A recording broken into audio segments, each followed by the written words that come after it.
Most people are using AI like they're using Google. They just ask it a couple of questions, get an answer, and then they move on. The real unlock is using AI like an employee or an actual assistant. You can have your own Jarvis or Cortana, where as you use it, it remembers the context about you over time and gets better and better. Your AI assistant can monitor workflows, do automations, it could even code for you. I've built multiple 7-figure businesses, and I've helped others create their own dream businesses using AI, automations, and virtual assistants. And today I'm going to show you how to do that with an open source software called Openclaw. I'm going to break down 1, what Openclaw actually is. 2, how to get it running. 3, how to connect it to real channels and tools so you can communicate with it, like Telegram, WhatsApp, or iMessage. 4, how to make Openclaw actually useful instead of gimmicky. And lastly, 5, how to actually build tooling and skills around it so that it's a fully functioning AI executive assistant. So let me quickly explain what Openclaw is. Openclaw is an open source software. What an open source software means is that whoever made the code, they published it online for anybody to modify and to use. So Openclaw, you can download yourself and run it yourself without having to pay anybody else or pay a licensing fee. So today I'm going to teach you how to run Openclaw yourself for free. Now let me explain what Openclaw actually does. You might just think, oh, it's another chatbot like ChatGPT or Claude or Gemini, but it's actually more complex and even better than what you think. You can give it memory, you can give it behavior rules, you can give it tools, it can learn its own skills. It has workflows, messaging channels, it can even code for you from scratch. So you can think of it more as an actual assistant that has its own computer rather than just a ChatGPT, chat interface. That's where this becomes powerful.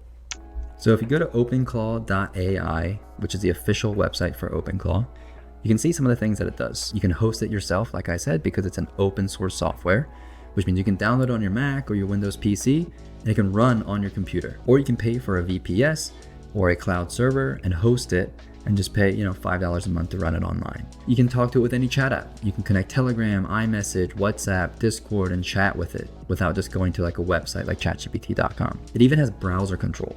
You can say, go to this website and fill out this form for me. But the most powerful, in my opinion, is these 2 bottom sections: full system access and skills and plugins. Now I do have to warn you that if you give it full system access, that means that they have full running capability on your computer, which is why right now one of the most popular ways that people do this is by buying a separate Mac Mini or a separate computer to host it so that it doesn't access any other sensitive or secure information.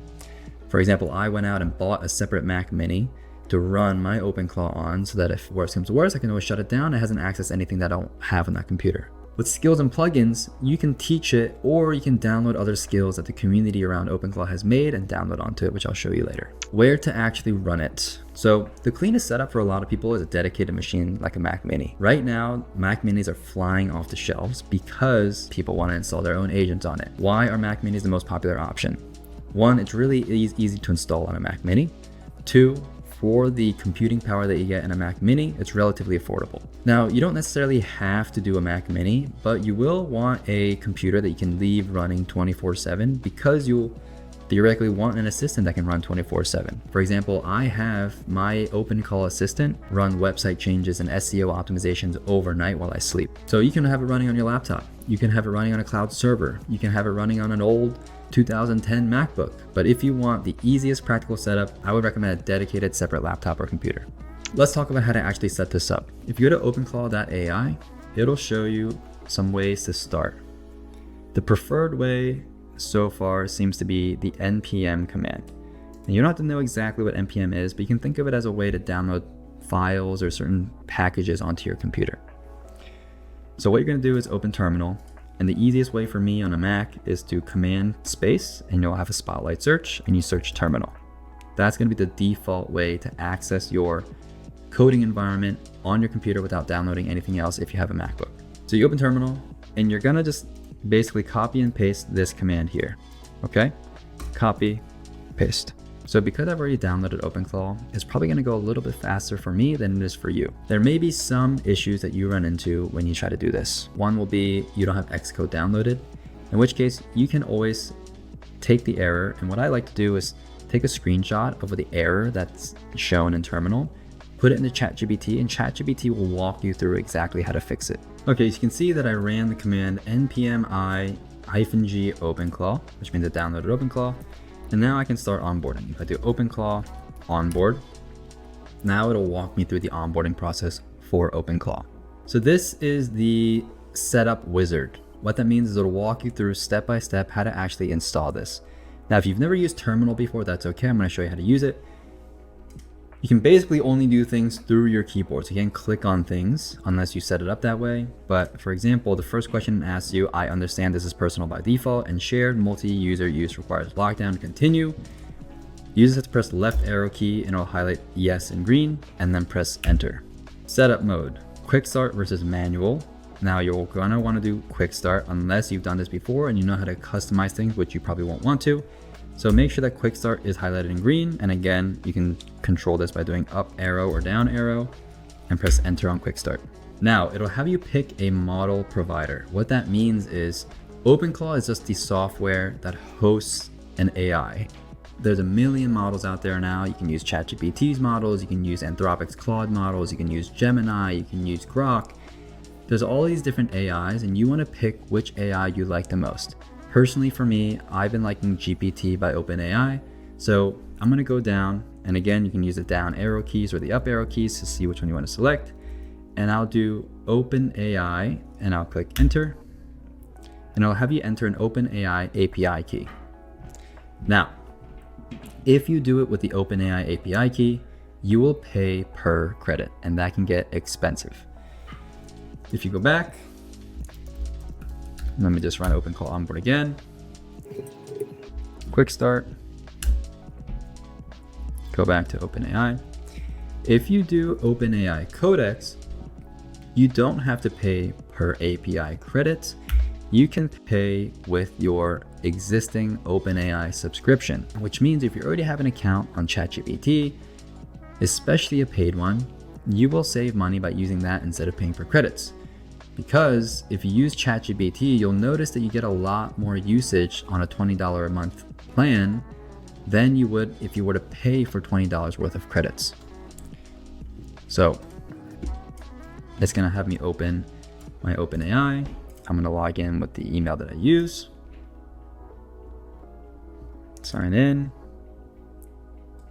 And you can see now I've connected with my OpenAI account and it'll set it up with GPT 5.4, which is the latest model by OpenAI. So you can keep the current, or you can even select a different default model. So you can see all these different models by OpenAI. You can just scroll up, press space to select it, and then press enter. So select channel. Now this is where it gets a little bit more complicated. So I'm going to show you, for the purpose of this video, how to set it up with a Telegram bot. The reason that I'm going to do Telegram bot, as you can see here, it says recommended newcomer friendly, because it's probably one of the fastest ways to actually set up Openclaw so you can get it going. Once you set it up on Telegram, later down the line, you can set it up on WhatsApp, you can set it up on Discord, you can set it up on iMessage, you can set it up on whatever you want. But Telegram was the fastest way to get this going, which I'm sure you're antsy to do. And all of these steps that I'm showing you today, you can go to OpenAI's documentation by going to docs.openclaw.ai. And if you search Telegram, you can see the step-by-step instructions that I'm going to show you today. So in the top left of Telegram, just go to search and search @botfather. This is an official bot by Telegram, and this is how you create new bots. And in this case, you're going to create a bot for your AI assistant through Openclaw.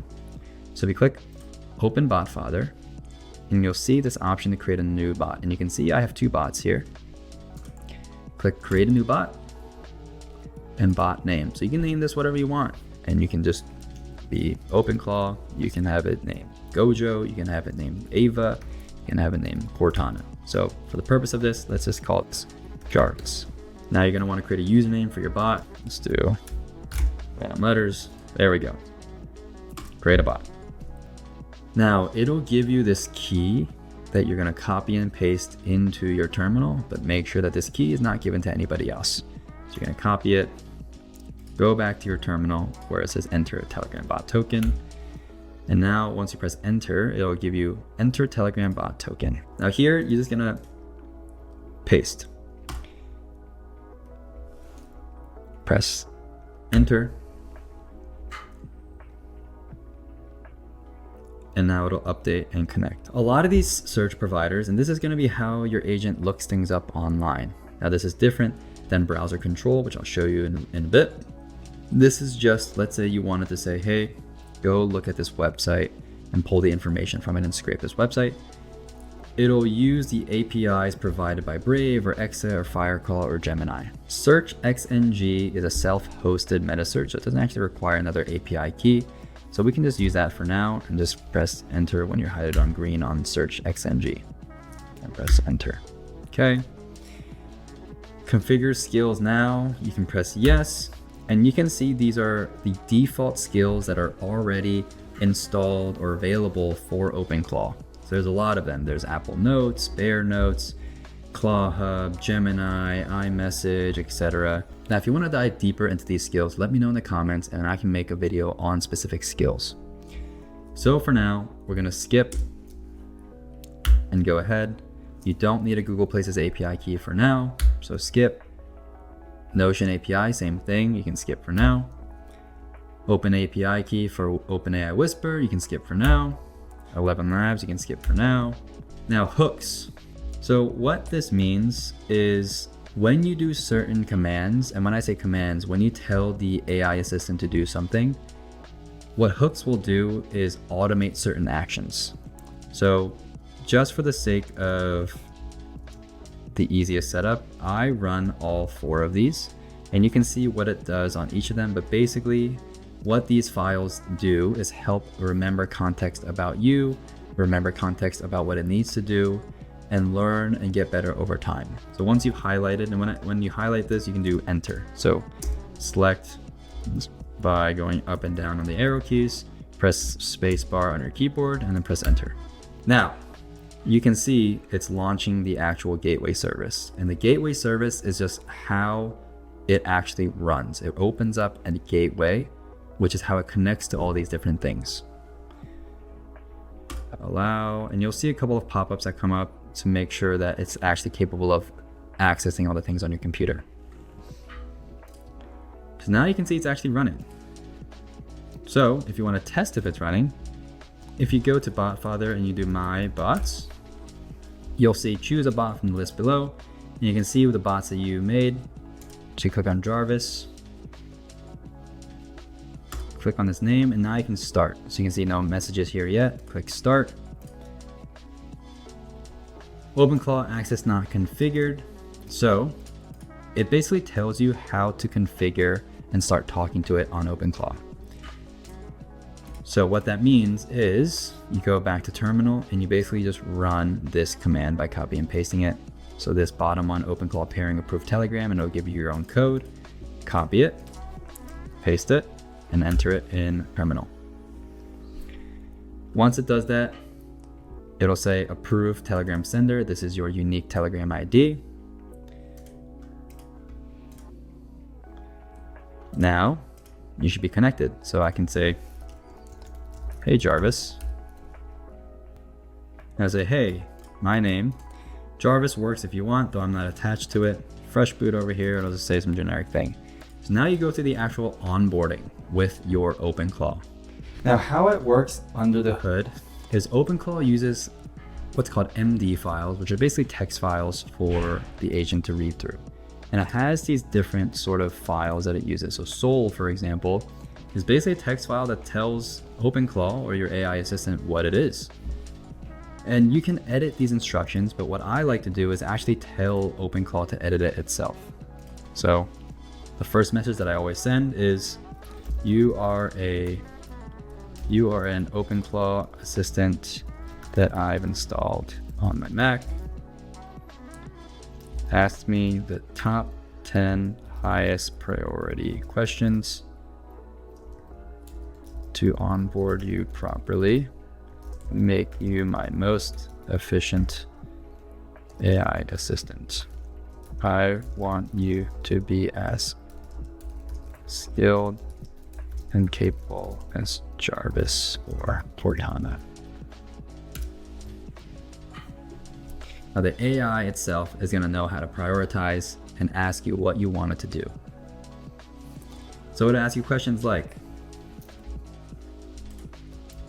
What should I call you? What pronouns should I use? What should my name be? What are the top 3 things you want me to help you with? What should I optimize for? How proactive do you want me to be? What are your hard boundaries? What tools and services matter the most in your life? What does a great assistant look like? What ongoing projects do you want me to understand? And do you want me to build memory aggressively? Now you can see this is where it goes from just a chat bot to an actual assistant that needs to learn and understand. So you have to onboard it like an employee or a real human assistant. But once you do this, it becomes really powerful. Now spend about 10 to 15 minutes going through and having it actually learn about you. Now, one thing that you want it to do is, as you're doing this, just make sure that at one point you say something like, take all of the things you're learning about me and make sure you are updating and saving into your MD files. That will make sure that whatever you're telling it, it'll also remember it and constantly update over time and get better. Now, you've installed Openclaw, you figured out how to communicate with it and how it's going to communicate with you back. The last thing we want to do is customize it. For this specific video, I'm going to teach you how to turn this AI assistant into an executive assistant to manage your inbox, your emails, deal with your spam. There's a lot of different ways that you can have Openclaw access your email. And for the most part, you can just ask Openclaw itself, hey, I want you to access and manage my email. What do you need? For the purpose of this video, I'm going to assume that you have a Gmail account and you're going to want Openclaw to read your emails and filter out any spam.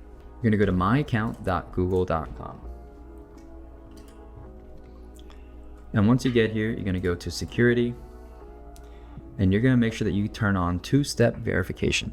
Okay. And if you don't do this, you won't be able to get to the later steps. So make sure that you turn this on. Then you want to go to, so if you go to myaccount.google.com and you just search app passwords. So now you're going to create an app password. And what this is you're going to create a secure way or a specific password for your Openclaw to access your Gmail. So for the app name, just call it whatever you called your bot. I call mine Jarvis, click create. And it's going to give you a unique password and make sure you don't share this with anybody else. Copy and make sure that you save this somewhere safe for now. You can put this in a notes or something, but just save it somewhere that you're not going to forget it, but then you're going to delete it later. Then go to your Gmail, go to settings, see all settings. So when you go to IMAP forwarding and POP and you go to IMAP settings, so what each of these settings means is if you do auto expunge on, that means when the Openclaw or your AI assistant deletes an email, it's also removed from your Gmail immediately. If you do auto expunge off, when you delete something, it's marked as deleted, but it doesn't actually disappear until your email app actually syncs or cleans it up. So if you turn it off, emails can feel like it'll stick around or behave inconsistently. If you turn it on, if you delete it, it'll delete everywhere. So by default, I would just leave auto expunge on. The other alternative though, is if you do auto expunge off, instead of deleting it automatically, you can also archive it. So what that means is, let's say you set up your Openclaw assistant to delete any spam. Well, maybe you want to review it first for the first couple of days before, making sure it's not deleting any real emails. If you do archive the message, then you can actually see which messages were supposed to be deleted and then give feedback to your Openclaw to change that.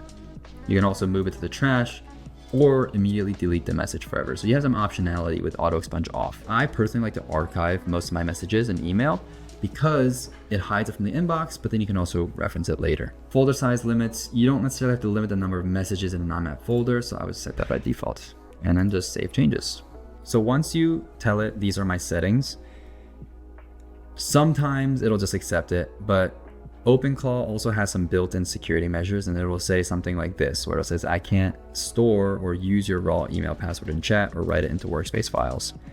One of my other AI assistants will let me do it, and you just kind of have to keep reprompting until it eventually does it. But in the meantime, you can just do what it tells you to do and do the command. So it'll say you can save it in macOS keychain, you can save it into a .env file, or you can put it in another secret manager that you already use. So you can do a couple of things.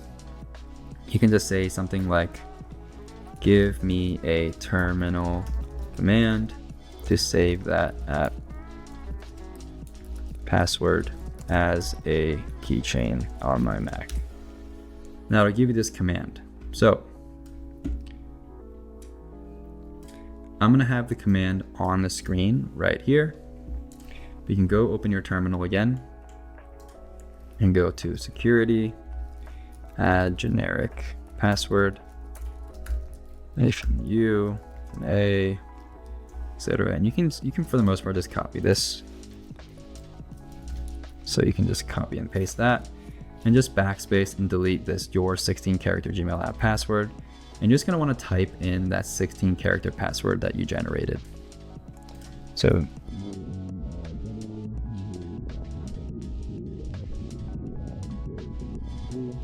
end quote.